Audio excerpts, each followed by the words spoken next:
Bonsoir et merci de nous retrouver pour ce nouveau rendez-vous politique sur la chaîne Au cœur de nos défis. Vous êtes bien à Surface de Vérité. Dans le fauteuil blanc, je reçois pour vous le professeur Abdoulaye Soma, président du parti Soleil d'Avenir et président de la conférence des partis, membres de l'ONA, l'opposition non affiliée. Bonsoir, professeur. Bonsoir, mon cher. Merci de répondre à notre invitation. C'est un privilège. Que vaut aujourd'hui Soleil d'Avenir en termes d'implantation sur le territoire? Le Soleil d'Avenir a un niveau d'implantation qui me satisfait et je dois féliciter mes leaders, mes vice-présidents, tous les bureaux du Soleil d'Avenir pour le travail qui a été exécuté à ce niveau. Aujourd'hui, le Soleil d'Avenir est implanté dans chacune des 13 régions du Burkina Faso, chacune des 45 provinces du Burkina Faso. Et ça fait 4 mois que j'ai lancé l'opération d'implantation du Soleil d'Avenir dans des bureaux de base, c'est-à-dire des bureaux qui sont installés dans chaque secteur de chaque ville et dans chaque village. Donc, voici le niveau auquel nous sommes. C'est vrai que nous n'avons pas encore couvert tous les villages et tous les secteurs, mais il y a un niveau d'avancement qui me satisfait beaucoup. Et ça implique en même temps aussi un élargissement de la base des militants? Oui, bien sûr, puisque lorsque le Soleil d'Avenir a été lancé, officiellement, nous avons déposé des listes de 200 000 membres fondateurs. C'est officiel. Mais à partir du lancement, nous avons retravaillé pour élargir encore la base. Parce que le Soleil d'Avenir est créé pour conquérir le pouvoir. Je suis candidat à l'élection présidentielle. Donc le parti travaille pour donner le maximum de chances possibles pour la victoire à l'élection présidentielle. Donc c'est à partir du lancement, avec les 200 000, nous avons essayé de terminer la structuration et l'implantation du parti dans les régions. Et aujourd'hui, comme je l'ai dit, nous avons des bureaux dans chacune des régions du Burkina Faso et des sièges dans chacune des 45 provinces et les bureaux de base qui sont en cours d'implantation. C'est sûr qu'aujourd'hui, je n'ai pas le point exact puisque on devait me faire le point exact lors du congrès pour me dire dans chacune des provinces combien de fiches supplémentaires nous avons pu avoir. Mais le congrès était prévu les 1er, 2 et 3 mai passés. Et compte tenu des mesures gouvernementales, d'interdiction de réunions, etc., les mesures liées au Covid-19, j'ai écrit au ministre d'État chargé des libertés publiques pour lui annoncer que j'allais reporter le congrès et j'allais le tenir quand la situation va se décrisper. Mais comme on est en train de tendre vers cette situation de décrispation, de déconfinement, je vais éventuellement programmer le congrès, le tenir et en ce moment, j'aurai des chiffres exacts au-delà des 200 000, combien nous avons pu mobiliser depuis 1 an. Au moins, les 200, ils restent fidèles? Oui, les 200 000, pour l'instant... Il n'y a pas de départ vers d'autres partis? Je n'ai pas eu de démission, mais vous savez très bien qu'un parti politique, c'est comme, je le dis souvent à mes partisans, c'est comme une maison de forgeron. Il y a toujours 2 portes. Il y a une porte d'entrée, une porte de sortie. Et il faut de la circulation. Et il y a de la circulation dans les partis politiques, c'est normal. Il y en a qui partiront, il y en a qui arriveront. Mais l'essentiel dans un parti politique, c'est de travailler à faire en sorte que ceux qui arrivent soient plus nombreux et soient de meilleure qualité que ceux qui partent. Et donc, voici la dynamique dans laquelle se trouve le Soleil d'Avenir. D'accord. Il y a le Soleil d'Avenir et il y a l'ONA que vous venez de lancer avec d'autres camarades politiques, d'autres partis politiques. L'opposition non affiliée. Alors, on se demande pourquoi faire, puisqu'il existe déjà le CFOP, le chef de file de l'opposition politique, qui est quand même ce cadre-là, on dirait légal, si on s'en tient à la loi sur la déclaration d'appartenance à la majorité ou à l'opposition. Oui, et il faut que je précise que l'ONA n'est pas un parti politique, comme le Soleil d'Avenir. Le Soleil d'Avenir est un parti politique. L'ONA n'est pas un parti politique. L'ONA n'est pas une coalition électorale, n'est pas une alliance électorale d'abord. L'ONA, c'est juste la constatation d'une situation de fait qu'au Burkina Faso, il y a des partis politiques de l'opposition qui ne sont pas affiliés au chef de file de l'opposition.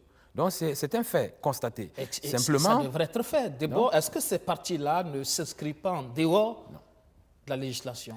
Eh bien voilà, en ne le faisant pas. Je suis républicain, je suis constitutionnaliste, je suis démocrate. Vous ne m'avez jamais vu dans quelque chose qui n'est pas correct. Donc, je n'allais jamais me mettre en dehors des lois de la République. C'est pourquoi je dois expliquer clairement aux Burkinabés, à mes concitoyennes et concitoyens, que l'existence de l'ONA est fondée autant en droit qu'en fait, en pratique politique. Pourquoi? En droit d'abord. Ça ressemble à une forme de rébellion. Non, justement. Je vais vous expliquer. Quelque chose qui est fondé sur le droit n'est pas une rébellion. Je ne fais pas rébellion, je suis républicain, je suis démocrate. Alors, en droit, d'abord, la loi sur le statut de l'opposition politique a été adoptée en 2009. Quand vous regardez l'article 4 de cette loi, elle prévoit clairement qu'un parti politique de l'opposition doit faire une déclaration de son appartenance à l'opposition et cette déclaration est adressée au chef de file de l'opposition. Donc, ce qui fait que depuis le 2009, il y a comme une automaticité de l'affiliation de chaque parti politique de l'opposition au CEFOP. Le CEFOP était le cadre normal, le cadre unique, le cadre unitaire de regroupement de l'opposition avec pour chef de file, le chef de file comme étant le porte-parole attitré de l'opposition. Mais la situation a changé. Il faut que les gens suivent. La loi a été modifiée en 2013. Et avec la modification, la même disposition, article 4, prévoit désormais que tout parti politique, pas seulement de l'opposition, tout parti politique doit faire une déclaration publique de son appartenance, soit à la majorité, soit à l'opposition. Et la déclaration n'est plus adressée au CEFOP, mais plutôt au ministre, pour que le ministre puisse enregistrer et faire la part des choses entre les partis qui soutiennent la politique du gouvernement et les partis qui s'opposent. Donc, à partir de là, qu'est-ce que la loi donne à lire? La loi donne à lire que l'affiliation au CEFOP n'est plus automatique ni obligatoire. Et la réception des partis politiques au cadre de concertation du CEFOP n'est plus obligatoire. Ce qui a créé deux situations. C'est pas une interprétation, ça? Non, ce n'est pas une interprétation. Je vous explique. Et à partir du moment où la loi ne fait plus obligation de s'affilier au CEFOP, c'est une liberté, c'est une faculté, c'est une possibilité. Donc un parti politique de l'opposition peut s'affilier au CEFOP comme peut ne pas s'affilier au CEFOP. Donc il y a des partis politiques qui se sont déclarés de l'opposition, mais qui n'ont pas, du Matedi? au niveau du Matedi, mais qui n'ont pas demandé une affiliation au CEFOP. Le Soleil d'avenir en fait partie. Nous avons publiquement fait notre déclaration d'appartenance à l'opposition, publiée à la presse et adressé une copie au ministre, mais nous n'avons pas fait de demande d'affiliation au CEFOP.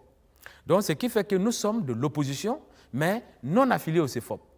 Alors, il faut être prudent, des partis politiques de l'opposition qui ont fait leur déclaration d'appartenance à l'opposition et qui ont adressé une demande d'affiliation au CEFOP. Et le CEFOP a délibéré et il a refusé ces partis. Parce que le CEFOP lui-même, entre-temps, a mis en place un cadre de concertation et a mis en place un règlement avec des conditions d'acceptation des partis au sein du CEFOP. Et sur cette base, certains partis politiques de l'opposition ont vu leur demande être rejetée. Donc ces partis, dès lors que ce parti est de l'opposition et que le CEFOP n'a pas accepté son affiliation, ce parti devient quoi? Il est de l'opposition non affiliée. Vous avez également suivi que certains partis politiques ont demandé leur affiliation au CEFOP et ça fait 4 ans, 3 ans, je les connais, et le CEFOP n'a pas encore répondu. Avant que le CEFOP ne réponde, que deviennent ces partis politiques? Ces partis politiques sont de l'opposition, non affiliés au CEFOP. Vous avez également suivi récemment qu'il y a des partis qui étaient déjà affiliés au CEFOP et pour une raison ou pour une autre ont quitté le CEFOP ou ont été exclus du CEFOP. Donc tout ça vient alimenter le bloc de l'opposition qui n'est pas affiliée au CEFOP. Ce qui fait que l'existence de l'ONA, opposition non affiliée au CEFOP, est fondée en droit, c'est-à-dire dans la loi, et aussi est suscitée même par la pratique du CEFOP. Ce qui fait une normalité républicaine. Maintenant, quand nous examinons la situation, il y a des situations sur lesquelles les partis politiques collaborent comme ils entendent. Ça, c'est libre. Mais il y a des situations pour lesquelles on dit que c'est la classe politique qui doit être concertée, qui doit être représentée. La classe politique. Alors, dans cette situation où l'existence d'une opposition non affiliée est justifiée en droit comme en pratique politique, dès lors que la classe politique doit se retrouver, on peut concevoir que la PMP soit représentée à la majorité. On peut concevoir que le CEFOP soit représenté, parce que les partis politiques membres du CEFOP sont des partis politiques qu'il faut respecter, qui sont légaux, moi je les respecte. Mais à partir de là, l'APMP et le CEFOP n'absorbent plus, n'épuisent plus la classe politique. Il y a l'ONA. On arrive justement, parce que là, c'est vrai, la loi ne vous interdit pas cette forme d'organisation en parti politique, justement, mais il y a que le CEFOP quand même reste cette institution reconnue comme telle et qui bénéficie du financement de l'État. Vous savez, il y a l'esprit et il y a ce qui est dit dans la loi.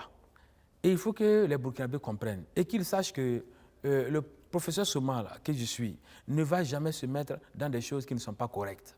Le CEFOP, en réalité, c'est une personne.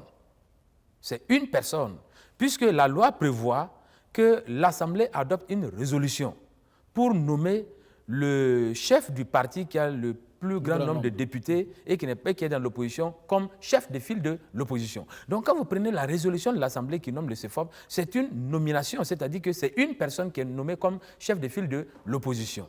Maintenant, il s'est trouvé que c'est le président de l'UPC, Zéphirin Diabré. Et lui, maintenant, pour se concerter, il a créé un cadre de concertation du CEFOP. Et donc, il y a des partis qui sont acceptés dans ce cadre de concertation du CEFOP et il y a des partis qui ne sont pas acceptés dans ce cadre de concertation du CEFOP. Et c'est pourquoi j'expliquais tout à l'heure que le CEFOP existe, mais le CEFOP lui-même, dans sa pratique, autorise, suscite, amène, implique l'existence d'une opposition qui ne soit pas affiliée au CEFOP. Donc, ce n'est rien d'anormal, rien d'illégal, rien de contraire à la démocratie. C'est même une vivacité de la loi et une vivacité de la démocratie.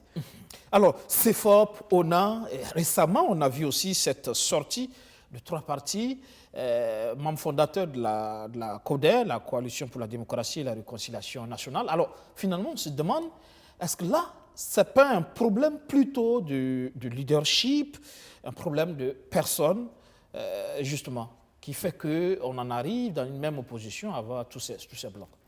Non, mais vous savez, dans l'opposition, au-delà même de l'ONA, vous allez voir des alliances. Les alliances pour aller à l'élection, pour les partis membres de l'opposition, ça c'est normal. La charte des partis politiques dit que c'est une liberté des partis politiques de collaborer, d'avoir des formes de collaboration. Donc ça, c'est tout à fait normal. Mais aujourd'hui, en termes de blocs dans le droit, il n'y a que 3 blocs.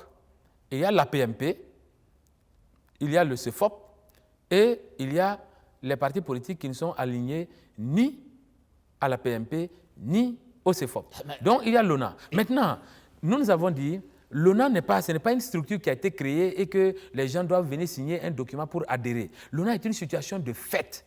C'est-à-dire qu'un parti qui n'est pas à la majorité et qui n'est pas affilié au CEFOP est un parti qui est de l'opposition non affiliée. C'est un fait. Maintenant, nous qui avons pris le leadership de la constatation de cette situation et de la défense des intérêts de cette classe politique et de cette partie de la population, nous avons dit, nous invitons tous les partis qui sont dans cette situation à venir, mais les partis qui veulent être actifs.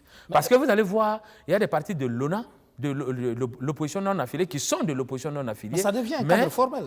Non, ce n'est pas un cadre formel. L'ONA est un fait. Par exemple, moi, président du Soleil d'avenir, si je veux créer une coalition pour m'accompagner dans l'élection présidentielle, vous allez voir, je vais appeler cette coalition autrement. Ce ne sera pas ONA. L'ONA, c'est une situation de fait. Ce n'est pas une coalition électorale, ce n'est pas une formation, ce n'est pas un parti politique, ce n'est pas une fusion de partis politiques. C'est une situation de fait.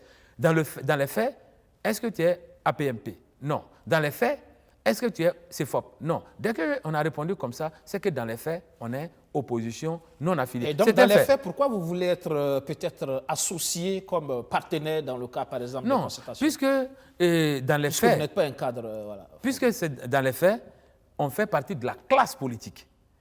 Le problème, c'était juste de dire, on a le CEFOP et on a la PMP, mais ça ne puise pas la classe politique. Donc, il y a des questions sur lesquelles la Constitution et la loi disent qu'il faut consulter la classe politique, ou c'est la classe politique qui doit être représentée. Nous disons, les partis membres de l'APMP ont certes le droit d'être représentés, les partis membres du CEFOP ont certes le droit d'être représentés, mais quand on a laissé 2 blocs, on n'a pas fini la classe politique. Il reste un dernier bloc qui est l'opposition non affiliée. Et nous avons choisi, nous avons décidé de révéler ça, d'expliquer ça à la population burkinabé pour que les gens comprennent que cette existence est normale. C'est fondé sur le droit, c'est même suscité par la pratique politique. Mais à partir de là, c'est le dernier et le troisième et le dernier bloc. Et dernier, ce n'est pas le plus faible. Parce que quand vous faites la comptabilité des partis membres des 2 blocs, l'APMP, si on veut, une quarantaine. Et le CEFOP, si on veut, une quarantaine. Je parle vraiment des chiffres officiels. Alors qu'on a 180 partis politiques qui sont officiellement reconnus au Burkina Faso. Donc 40 et 40, ça fait 80. Et ça fait 80. Donc il y a une centaine de partis politiques qui sont dans la situation de fait de l'opposition non affiliée. Alors nous avons dit, cette centaine de partis politiques, c'est une bonne partie de la classe politique burkinabé qui doit venir avec les autres. Mais c'est quand même une question aussi de représentativité. Non, mais la représentativité, je ne sais pas ce que vous appelez représentativité. Quand vous êtes un parti que vous n'avez pas véritablement d'assises. Non, c'est 2 questions complètement différentes. Alors, la question de l'existence des partis politiques est complètement différente de leur représentativité. Mais je vais traiter d'abord la première, la question de l'existence et de l'égalité. La Constitution dit, en son article 13, que les partis et formations politiques se créent librement. Et les partis et formations politiques sont égaux en droit et en devoir. Je n'invente rien, ce sont les dispositions de la Constitution. Et je suis constitutionnaliste, je sais de quoi je parle. Donc, c'est comme on dit, tous les Burkinabés sont égaux. Que vous soyez milliardaire ou que vous soyez pauvre, riche, pauvre du nord, du centre, vous êtes égaux. Donc ça, c'est une question de principe. On en parle, on ne discute pas ça. Et donc, quand un Burkinabé riche a voté, par exemple, c'est une voix. Un Burkinabé pauvre a voté, c'est une voix. C'est une question d'égalité. Donc, un parti comme le Soleil d'avenir est égal à l'UPC, au CDP, au MPP, du point de vue de la Constitution et de la loi.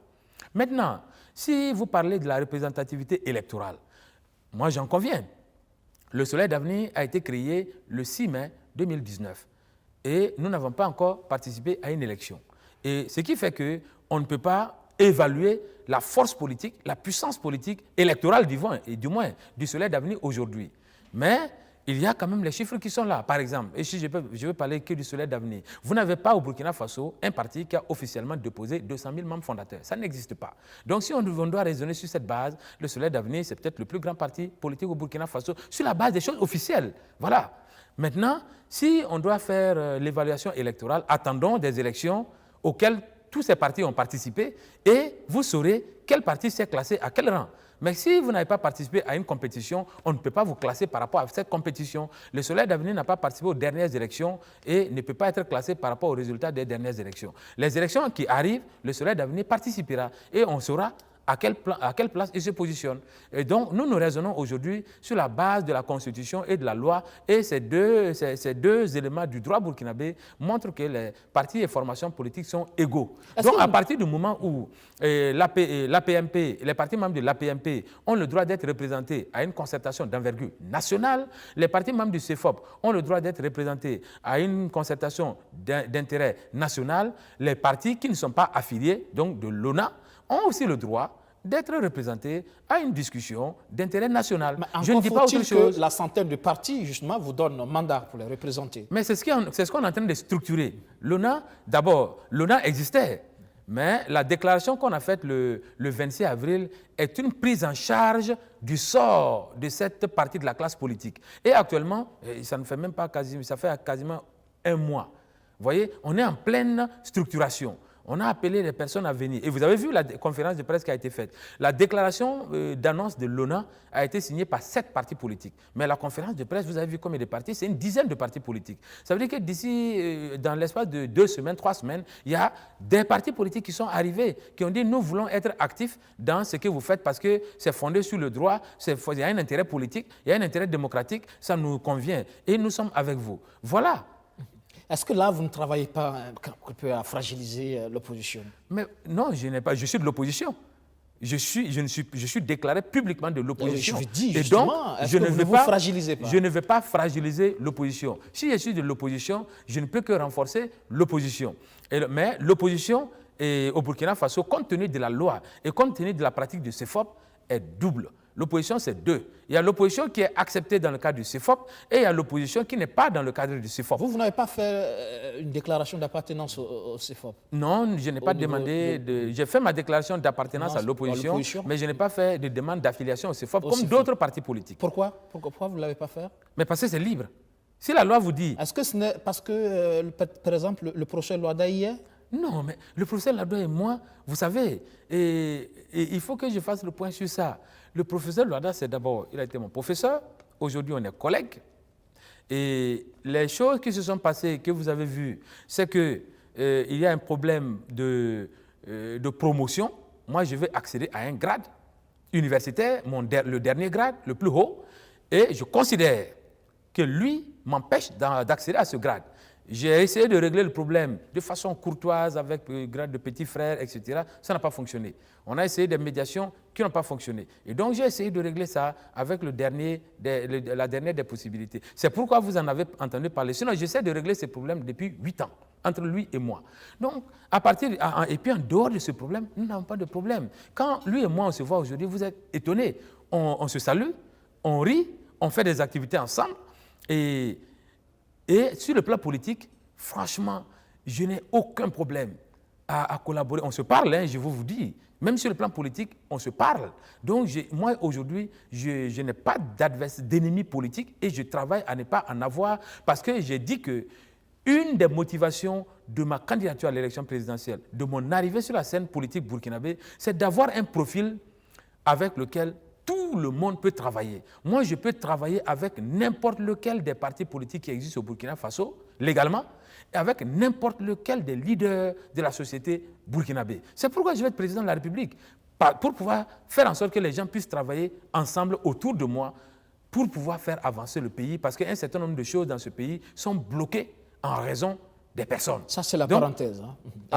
Ce problème est réglé ou en voie de Franchement, il n'est pas encore réglé, mais je dois vous dire qu'il est en voie d'être réglé et nous sommes dans de meilleures dispositions pour que ça soit réglé. Donc, j'aviserai et dans peu de temps, vous verrez peut-être une communication sur ce problème et c'est une communication tout à fait honorable. Ce qui fait que j'évite de parler de ce problème parce que je ne peux même pas en parler avec la fermeté, avec la rigueur, voilà, parce qu'on est en voie d'en sortir et ça serait tant mieux qu'on en sorte. Les Burkinabés et nous-mêmes, l'université burkinabé s'en trouverait vraiment renforcée. Et ce sera à mon plaisir personnel. D'accord. Alors, autre débat qui ressort, là, on l'a même entendu, hein, de la voix de certains opposants, justement non affiliés au CEFOP, notamment Ablassé Ouedraogo, qui semble voir entre CEFOP et majorité une forme de complicité. Est-ce qu'au niveau de l'ONA, vous voyez les choses de cette façon? Oui, j'ai entendu cette analyse avec des éléments qui tendent à démontrer qu'il y a une sorte de complicité entre la PMP et le CEFOP, et notamment entre le président de la République et le chef de file de l'opposition, en sorte qu'il y ait une certaine mollesse de l'opposition. Ça, c'est l'analyse que j'ai entendue. Mais franchement, je suis juriste et je sais que ce que je dois dire doit être prouvé, aussi bien sur le plan politique comme sur le plan du droit. Et cette dimension des choses, je ne l'ai pas. Et je ne préfère pas mentir sur les gens, je ne préfère pas faire des médisances sur les gens, tout en ne disant pas que ceux qui le disent font de la médisance parce que je n'ai pas les éléments qu'ils ont. Ils le disent certainement sur la base d'éléments. Ils disent qu'une des preuves, c'est que voilà, depuis longtemps, depuis le CEFOP, n'a pas fait d'action vraiment d'opposition réelle. Bon, ça aussi, on peut le voir et on peut le constater. Mais une des choses que moi, je peux assumer à cet égard, je suis pour un renouvellement du leadership politique du Burkina Faso. Je suis pour un renouvellement du leadership politique du Burkina Faso. Je pense que... Ça, c'est le peuple qui confère ce leadership oui, que ce soit le chef de file de l'opposition ou que ce soit le chef de l'État actuel, je pense que ce sont des personnalités. Et ils savent que je les respecte beaucoup parce qu'on se parle.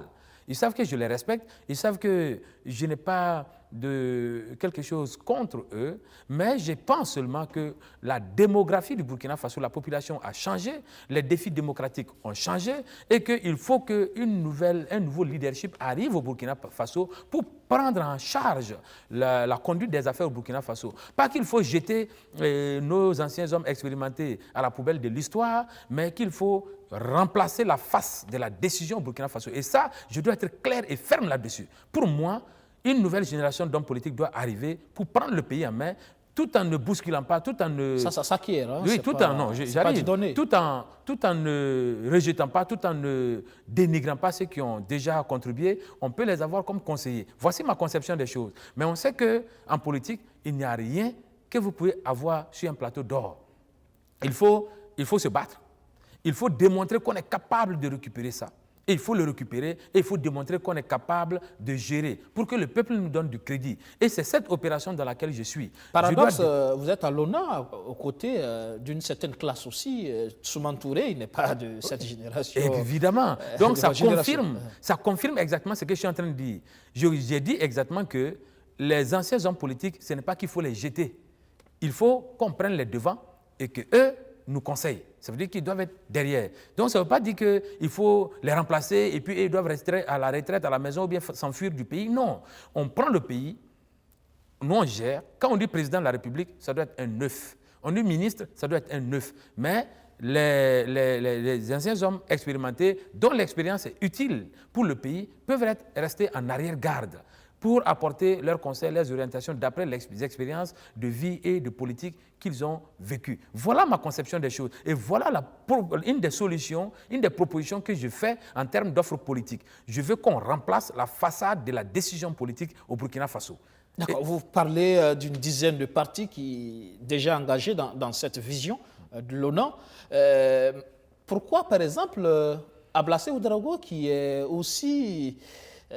non affilié, ne vous rejoint pas, par exemple. Apparemment, il n'est pas dans votre approche. Oui, il n'est pas encore dans l'ONA. On est en contact, avec lui. Mais je vous ai dit tout à l'heure, il y a une centaine de partis politiques qui sont dans la situation de l'opposition non affiliée. Et nous avons dit, ce n'est pas le nombre qui est important. Nous avons dit qu'on lance un appel à tous les partis non affiliés et qui veulent être actifs dans la représentation et dans la défense de cette partie de la classe politique à nous rejoindre. Et c'est libre. Il n'y a même pas un document à signer pour venir. Donc ce n'est pas un cadre où il faut adhérer ou être refusé. On est automatiquement dedans et on décide d'être actif. Si on décide d'être actif, on contacte le président de la conférence des présidents ou un des présidents des partis membres et puis on est intégré. Et comment on arrête les positions? Non, mais on discute. Ça, c'est un exercice politique et je suis content. Et je dois féliciter les partis membres de l'ONA. Parce que regardez, quand nous sommes créés, ça fait moins d'un mois, ça fait en gros un mois, nous avons fait 2 déclarations. La déclaration liminaire, regardez le fond, et la déclaration du mois de création originaire, regardez le fond de ce qui est mis dedans.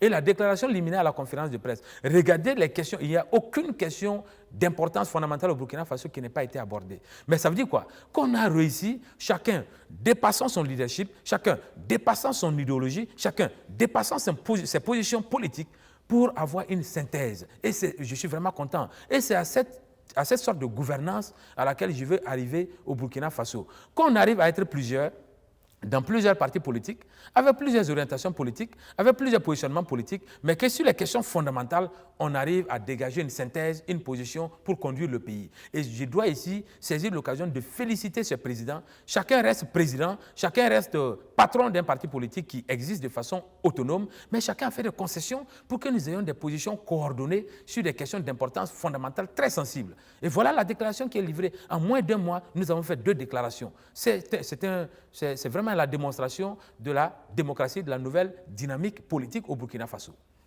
Et du coup, vous dites que désormais, il faudra composer avec l'ONA, mais ce n'est pas une obligation.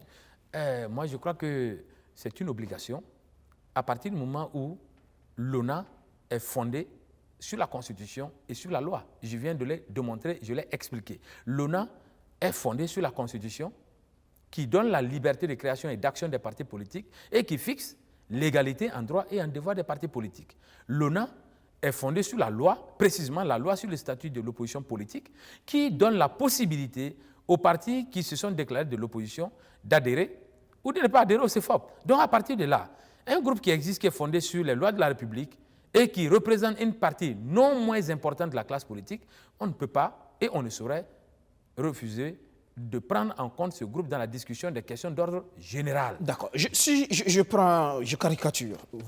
Désormais, le président décide donc d'enclencher un dialogue national sur la situation.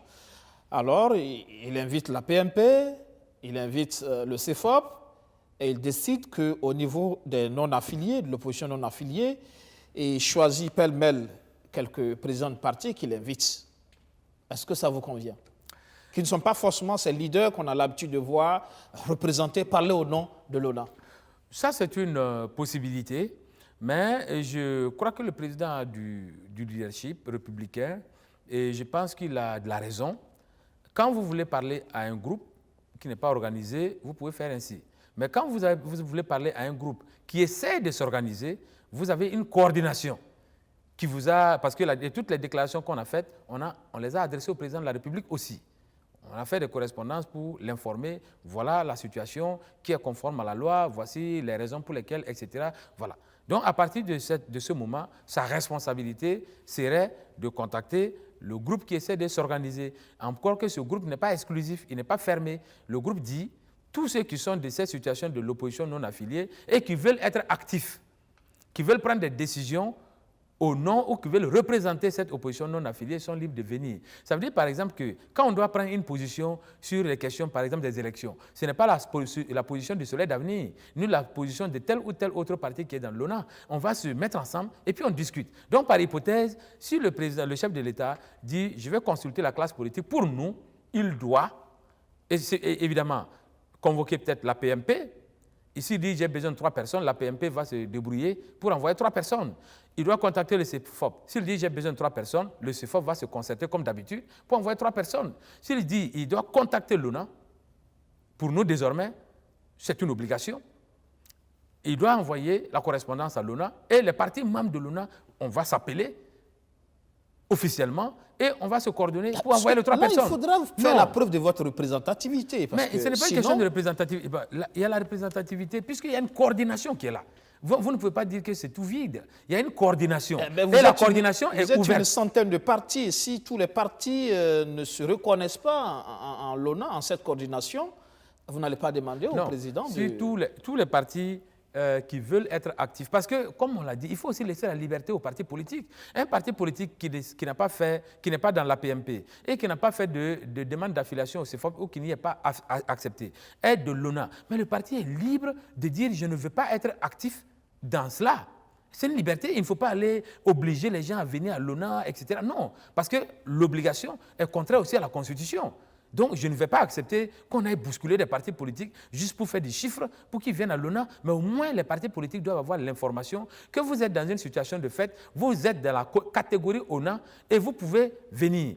À partir de l'information et à partir de la possibilité, il faut laisser la liberté aux partis politiques. Vous dites que le CEFOP ne doit pas parler au nom de toute l'opposition. Mais j'ai l'impression que l'ONA veut parler au nom de toute l'opposition non affiliée, alors que non, le CEFOP, tout le monde n'a pas donné mandat. Le CEFOP parle au nom de toute l'opposition affiliée au CEFOP. La PMP parle au nom de tous les partis déclarés de la majorité. Mais aujourd'hui, dans le schéma actuel, quand il y a un dialogue, on considère le CEFOP comme la voix légitime de toute l'opposition, affiliée ou pas au CEFOP. Oui, mais c'est ce que j'ai expliqué. C'était normal avant, parce que la loi dans sa version 2009 faisait en sorte que tout parti de l'opposition devait se retrouver au CEFOP. Donc c'était normal. C'était normal de disposer que le chef de file de l'opposition est le porte-parole attitré de l'opposition. C'était normal. Mais la loi a changé. Il faut qu'on suive ça. Et il faut qu'on intègre ça. La loi a changé. Et à partir du moment où la loi a changé, et la loi n'oblige plus les partis politiques à s'affilier au CEFOP, la loi autorise donc les partis politiques à ne pas s'affilier. Donc la loi autorise et admet l'existence de partis politiques qui ne soient pas affiliés au CEFOP. Pourquoi, par exemple, au niveau des partis non affiliés, on ne peut pas faire des propositions, on les reverse au niveau du CEFOP pour transmettre, pour porter la voix de l'opposition? Ça dépend, puisque l'ONA aujourd'hui est en création, est en manifestation. C'est l'impression qu'on a, c'est que vous voulez vous présenter comme dans la balance l'équilibre du CFOP, par exemple. Alors que, écoutez, encore une fois, il y a une situation qui est là et il faut qu'on aille pas à pas avec les Burkinabés. La situation, c'est qu'avant, toute l'opposition était au CFOP. Ça, la loi disposait ainsi et chacun devait respecter la loi. Maintenant, la loi a été changée pour dire que toute l'opposition, une partie peut être au CFOP et une partie peut ne pas être au CFOP. Maintenant, si avant, toute l'opposition était au CFOP, forcément, si on veut consulter toute l'opposition, on va parler au CFOP et le CFOP va parler au nom de toute l'opposition. Mais si la loi admet aujourd'hui, comme elle a changé, que toute l'opposition n'est pas au CFOP, si on parle au CFOP, on ne parle pas à toute l'opposition. Si on veut parler à toute l'opposition, on parle certainement au CFOP et on parle aussi à l'autre partie de l'opposition qui est actuellement structurée au sein de l'ONA. Est-ce que si on s'adresse à l'ONA, on s'adresse à toute l'opposition non affiliée? Si on s'adresse à l'ONA, on s'adresse à l'opposition non affiliée qui a décidé d'être active. Parce que l'ONA, en fait, c'est comme une situation de fait. On peut dire, les hommes, venez à tel endroit. Vous êtes homme, c'est un fait. Mais vous pouvez ne pas aller parce que ça aussi, c'est une liberté. Si on dit les hommes peuvent venir à tel endroit, vous êtes homme, vous n'allez pas dire que vous n'êtes pas opposition non affiliée. L'opposition non affiliée, c'est une situation de fait. Quand vous êtes homme, c'est un fait. Quand vous êtes opposition non affiliée, vous êtes opposition non affiliée, c'est un fait. Mais on a dit que tous les partis de l'opposition non affiliée, venez, on va s'organiser pour ceux qui veulent. On n'oblige pas. C'est comme le droit de vote. Tous les citoyens peuvent voter. Mais tous les citoyens ne sont pas obligés de voter. Et ce n'est pas parce que vous n'avez pas voté que vous n'êtes pas citoyen. Vous restez citoyen. Puisque vous parlez de vote, justement, parlons-en, les élections. Et ce débat juridique qui est en train de s'instaurer.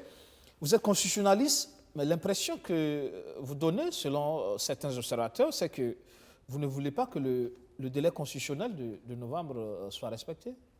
Non, je n'ai jamais dit ça. Je n'ai jamais dit ça. Et je mets au défi quiconque de me montrer quelque part où j'ai dit ça. Puisque vous êtes contre les élections en novembre. Ah ben voilà.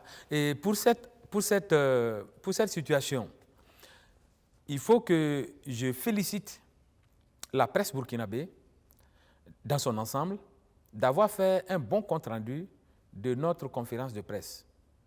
Mais dans cette presse burkinabé, j'ai constaté que quelques journalistes, il y en a 2 ou 3, où j'ai lu les journaux, qui ont manqué de responsabilité et de perspicacité. Dans la déclaration liminaire qui est officielle et publique, il y a une phrase qui dit « L'ONA ne souhaite pas la tenue d'élections contraires à la Constitution ». Parce qu'une des valeurs que l'ONA défend, c'est la Constitution. L'ONA ne souhaite pas la tenue d'élections contraires à la Constitution. Alors, ces journalistes qui ont manqué de responsabilité ont coupé la phrase en disant « L'ONA ne souhaite pas la tenue d'élections » et en ont fait la une. Évidemment, quand on est journaliste, il faut un peu de responsabilité. On peut résumer les phrases d'une personne ou d'une structure, mais il faut les résumer en sorte à exprimer l'idée. Vous voyez très bien que dans cet exemple, l'idée n'est pas exprimée. On n'est pas contre les élections, mais on est contre des élections qui ne seraient pas conformes à la Constitution. Ça aussi, ça doit être clair et ferme. Parlons-en donc des élections qui ne seraient pas contraires à la Constitution. C'est quoi? Alors, moi, je suis constitutionnaliste, vous venez de le rappeler. Et je vous rappelle encore que je suis républicain et démocrate. D'accord? Et la Constitution est une des choses que l'ONA a décidé de défendre. Et moi aussi, je défends. Et tous les Burkinabés doivent défendre la Constitution parce que c'est la loi qui nous est commune à nous tous. Et c'est la loi suprême. Qu'est-ce qu'elle dit par rapport aux élections? L'article 37 de la Constitution prévoit que l'élection, le président est élu au suffrage universel. L'article 80 de la Constitution prévoit que les députés sont élus au suffrage universel. Ça veut dire que les élections couplées, présidentielles et législatives qui arrivent, doivent se tenir à quel mode de scrutin? Au suffrage universel pour être valides. Si l'élection ne se tient pas au suffrage universel, l'élection n'est pas valide parce qu'elle est contraire à la Constitution. Donc, pour que l'élection soit conforme à la Constitution, il faut que l'élection présidentielle et les élections parlementaires se tiennent au suffrage universel. Que veut dire le suffrage universel?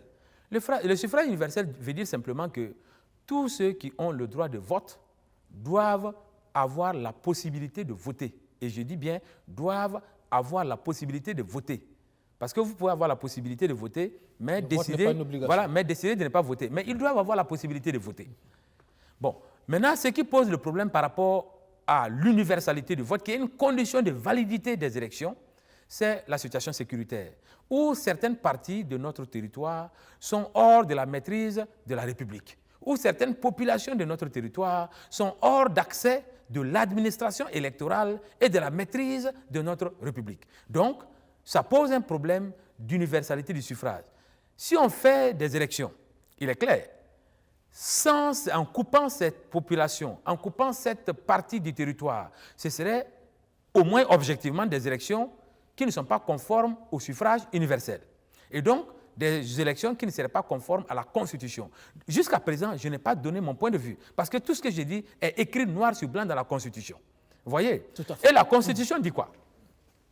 La Constitution dit à son article 167 que toute autorité qui ne tire pas son fondement, tout pouvoir qui ne tire pas son fondement de la Constitution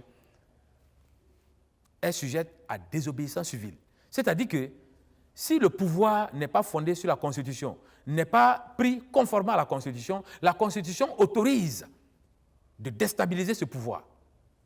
Et donc, nous, par anticipation, parce qu'au moins j'ai cette connaissance constitutionnelle et j'ai le devoir d'avertir la population burkinabé par rapport à cela. Donc, si je suis votre logique, ma logique, c'est que... Un pouvoir issu d'une transition, par exemple, on peut faire l'objet de désobéissance? Non. Un pouvoir qui serait pris contrairement à la Constitution, on peut faire objet de désobéissance. Par exemple, l'exécutif de 2015 sur la transition? Non, j'y arrive.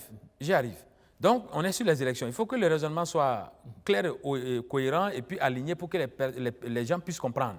Donc, ça veut dire que si on n'assure pas la sécurité des gens, on n'assure pas la sécurité de l'ensemble du territoire et qu'on tienne des élections, ces élections-là seront contraires à la Constitution et le pouvoir qui en résulte, le président du Faso qui va en résulter, l'Assemblée qui va en résulter seront contraires à la Constitution et seraient exposés à l'article 167 de la Constitution à la déstabilisation. Je ne souhaite pas que mon pays, que j'aime, le Burkina Faso, soit sujet à déstabilisation. Et je ne souhaite pas, moi-même, candidat à l'élection présidentielle, prendre le pouvoir, parce que je peux gagner les élections présidentielles qui arrivent, et me retrouver dans une position où il faut chaque fois lorgner les fenêtres pour voir si quelqu'un n'est pas en train d'utiliser l'article 167 pour venir déstabiliser le pouvoir. Ce serait grave. OK.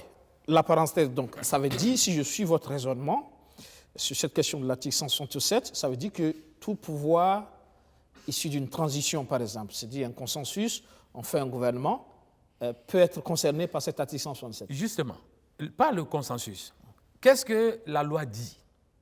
Et la loi, notamment le protocole de la CEDEAO, et puis la Charte africaine de la démocratie disent qu'il peut arriver des situations électorales où on se trouve dans des situations qui ne sont pas prévues par les lois. Et dans ce cas, pour assurer la continuation du fonctionnement du pays, ces deux instruments appellent à former un large consensus de la classe politique. Donc ça veut dire que si le peuple, vous savez, en démocratie et dans la constitution burkinabé, c'est dit clairement, le peuple est le propriétaire du pouvoir au Burkina Faso. Le peuple burkinabé est le propriétaire du pouvoir. Le pouvoir appartient au peuple. Donc, le président de la République exerce un pouvoir qui appartient au peuple.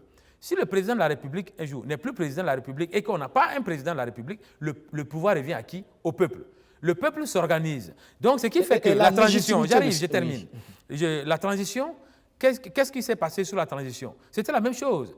On était dans une situation non prévue par la Constitution. Le président Blaise Compaoré avait démissionné et la Constitution prévoyait que c'est le président de l'Assemblée qui devait prendre le pouvoir. Mais il n'était pas disponible parce que l'Assemblée avait été brûlée, les députés avaient été déguerpis, etc. Donc, il était disponible, on n'a pas voulu... Je veux dire, en tout cas, en séance tenante, il n'était pas là.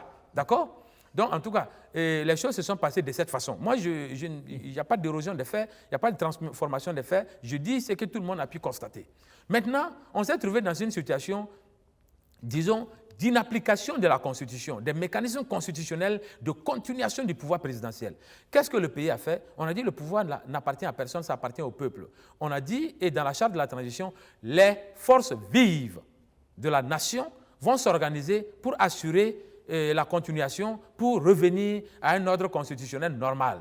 Et c'est pourquoi lors de la transition, qui on a considéré comme force vive de la nation, ce n'est pas moi qui l'ai décidé, c'est la nation qui a décidé. Les forces de défense et de sécurité, les autorités coutumières et religieuses, les partis politiques de l'opposition, les partis politiques de la majorité, et puis la société civile. Ce ne sont pas ces composantes-là que vous avez vu opérer du peuple pour venir combler le vide. En fait, je dis ça parce que je sens une répétition de l'histoire qui pourrait arriver après 2015, peut-être qu'après décembre 2020, on pourrait se retrouver encore dans une situation de transition.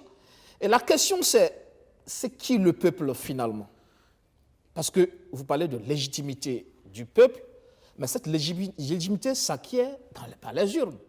Quand ce n'est pas par les urnes, comment on mesure effectivement cette légitimité du peuple? Parce qu'après, quelques individus peuvent se retrouver et s'autoproclamer peuple, parler au nom du peuple, ce qui n'est pas vrai. Je suis complètement d'accord avec vous. Et ce que je vais préciser, vous l'avez déjà dit, si on n'arrive pas à assurer les conditions constitutionnelles d'organisation des élections au suffrage universel, ça veut dire que si on n'arrive pas à sécuriser tout le pays, on n'arrive pas à faire en sorte que la CENI ait accès à toute la population et accès à toutes les zones du pays, on ne pourra pas tenir les élections puisque ces élections ne seraient pas conformes à la Constitution. Et si on se trouve dans cette situation où on n'a pas pu tenir les élections, qu'est-ce qui va se passer? Le président de la République, il a la légitimité électorale de terminer son mandat. Il a commencé son mandat le 29, ça veut dire que le 28 décembre 2020, à minuit, le président de la République n'est plus président de la République, le mandat que le peuple lui a donné est terminé. Et on peut se poser la question, est-ce qu'il peut continuer? Est-ce qu'on peut prolonger? La Constitution répond, ce n'est pas moi qui réponds. La Constitution répond en son article 165 que la durée du mandat, qui est de 5 ans, est insusceptible de révision. On ne peut pas toucher. Donc, j'arrive. Est insusceptible de révision. Donc, on ne peut pas prolonger automatiquement. On va se trouver dans quelle situation? Dans la situation que vous avez dite. La situation où le président a terminé son mandat et il n'y a pas encore un président. Le pouvoir revient à qui? Au peuple burkinabé dans son ensemble, parce que lui, de toute façon, il est permanent et il est propriétaire du pouvoir. Mais le peuple, c'est qui? Techniquement, le peuple, c'est nous tous ensemble. C'est nous tous. C'est nous tous, burkinabés des 13 régions, des 45 provinces, burkinabés de tous les partis politiques, de toutes les associations, de toutes les chefferies, etc. C'est nous tous. Maintenant, si on doit s'organiser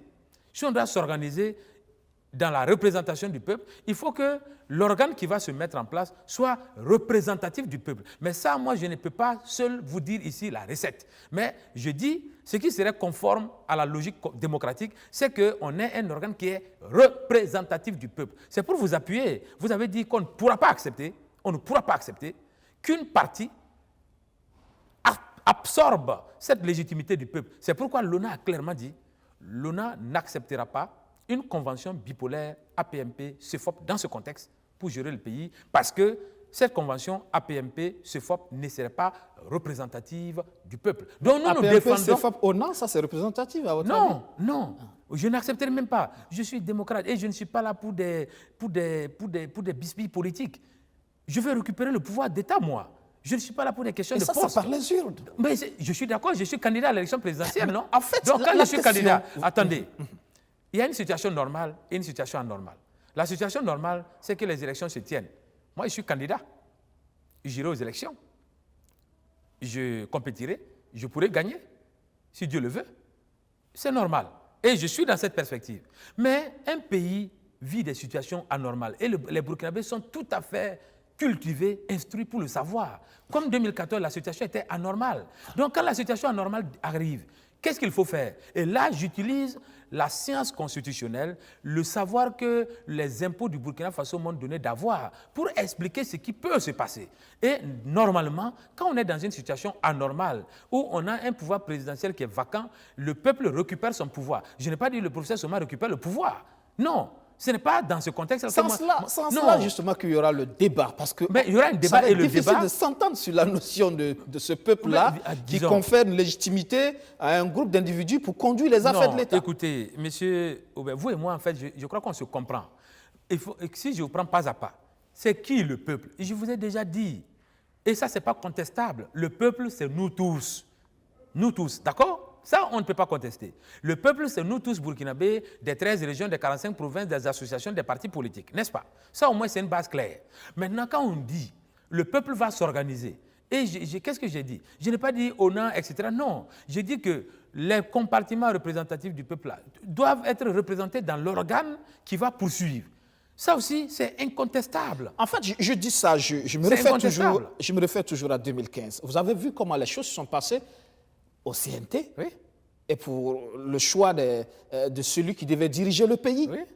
Des candidatures, après, comment on fait pour choisir le président, comment on fait pour choisir les représentants du peuple à l'Assemblée nationale. Vous avez vu toute cette bagarre où certains se sont retrouvés là, alors qu'en vérité, ils ne devraient pas être là normalement, oui, qui ne sont pas représentatifs. On dit des associations, de société civile, on sait ce que c'est la société civile aujourd'hui, mais il y a aussi cette crainte que des gens qui n'ont aucune légitimité se retrouvent justement à gérer encore les affaires d'État. C'est toute la difficulté. Il y a le risque. Moi, je suis d'accord avec vous. Et on partage la même analyse et la même crainte. Mais je dis, la normale, c'est que le peuple soit valablement représenté. C'est sûr que si on dit représenté, ce n'est pas tous les 20 millions de Burkinabés qui vont se retrouver pour gérer le pouvoir. On est obligé de faire des délégations. On pourrait dire, par exemple... Est-ce que le plus simple ne serait pas juste de prolonger non, la Constitution a dit non. Ce n'est pas moi qui l'ai dit. On est dans une situation anormale, vous l'avez dit. Non, il faut que vous compreniez quelque chose. Anormale, vous l'avez dit. En ce moment, pas prévu forcément par la Constitution. Non, il faut que la Constitution a prévu ça. Ce que la Constitution n'a pas prévu, il faut qu'on s'accorde que la Constitution n'a pas prévu. D'accord? Ce que la Constitution a prévu, il faut qu'on s'accorde que la Constitution a prévu parce que c'est écrit noir sur blanc.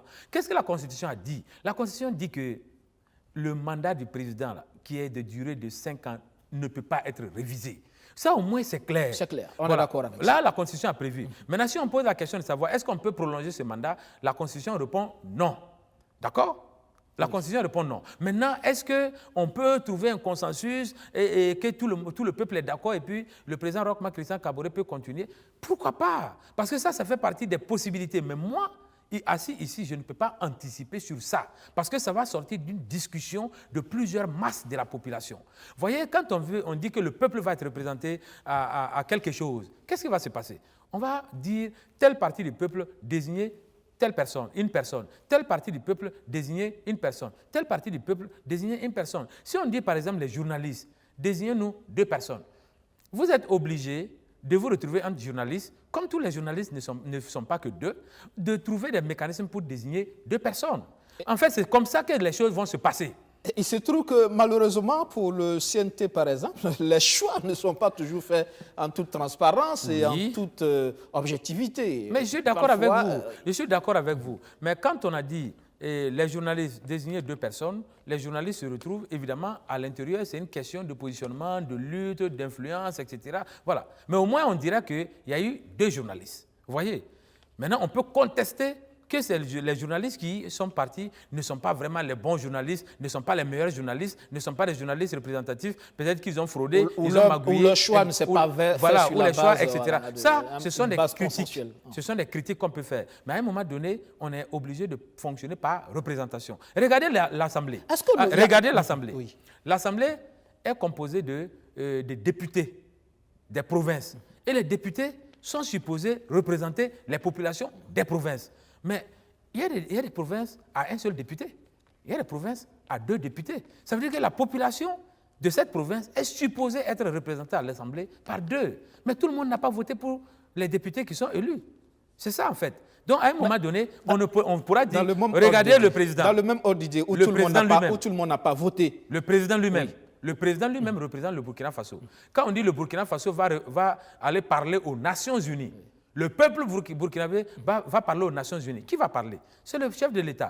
Mais est-ce que le chef de l'État, il a été élu par 1,5 million sur 20 millions de personnes? Donc c'est une question de représentation. Dans ce même ordre d'idée, faire des élections où peut-être certains Burkinabés ne pourront pas prendre part. C'est vrai que constitutionnellement, ce n'est pas bon. Mais est-ce que là aussi, on n'est pas dans ce... À partir du moment où déjà, de façon normale, c'est vrai que tout le monde peut-être a le droit, mais tout le monde ne vote pas et que le président n'est pas élu, l'ensemble des Burkinabés, est-ce que ça pose véritablement un problème? Oui, ça pose un problème parce que si vous avez le droit de voter et que le jour du vote, vous ne partez pas voter, il n'y a aucun problème, c'est votre liberté. Mais si vous avez le droit de vote et que le jour du vote, vous voulez voter, mais il n'y a pas de bureau de vote chez vous, parce que l'État n'a pas pu accéder à vous, il y a un problème de respect de votre droit. Il y a par exemple et la CENI la Constitution a dit que le suffrage doit être universel, c'est-à-dire qu'aucun Burkinabé ne doit être dans une situation où il veut voter, mais qu'il n'a pas la possibilité de voter parce que l'État n'a pas pu avoir les instruments de vote à sa disposition. Ça, ce n'est pas légal, ce n'est pas constitutionnel. En tout cas, jusque-là, la CENI reste convaincue qu'on pourra le faire un peu partout. Il y a notamment ces scénarios qui sont présentés, notamment le vote des déplacés, par exemple, là où il se trouve, vous me verrez ravi que d'ici là, le Burkina Faso rentre dans la normalité sécuritaire, dans la normalité républicaine. Je serai peut-être le premier ou l'un des plus heureux du Burkina Faso, parce que je veux récupérer le pouvoir politique d'État. Je veux être président de la République dans un pays apaisé, dans un pays stabilisé, dans un pays sécurisé. Si on le fait d'ici novembre, je serai content, je vais aux élections, je vais compétir. Si je ne voulais pas partir aux élections, je n'allais pas être candidat à l'élection présidentielle. Pour l'instant, moi, je suis officiellement investi par mon parti. Je suis candidat et je veux qu'on ait des élections. Mais maintenant, je ne souhaite pas qu'on ait des élections où le président serait anticonstitutionnel. D'accord. Là aussi, c'est clair. On est en fin d'émission. Et pour certains de vos détracteurs, la réalité, c'est que quand vous prenez cette position, c'est-à-dire on ne fait pas d'élection tant que effectivement le suffrage universel n'est pas exprimé, tant que tous les Burkinabés n'ont pas ce droit d'aller voter, c'est que quelque part, quand vous dites si à partir de décembre, effectivement, il n'y a pas eu élection parce que tout le territoire n'est pas sécurisé, tout le monde n'a pas eu la possibilité de voter, on rentre dans une forme de transition, le peuple récupère son pouvoir et on s'organise.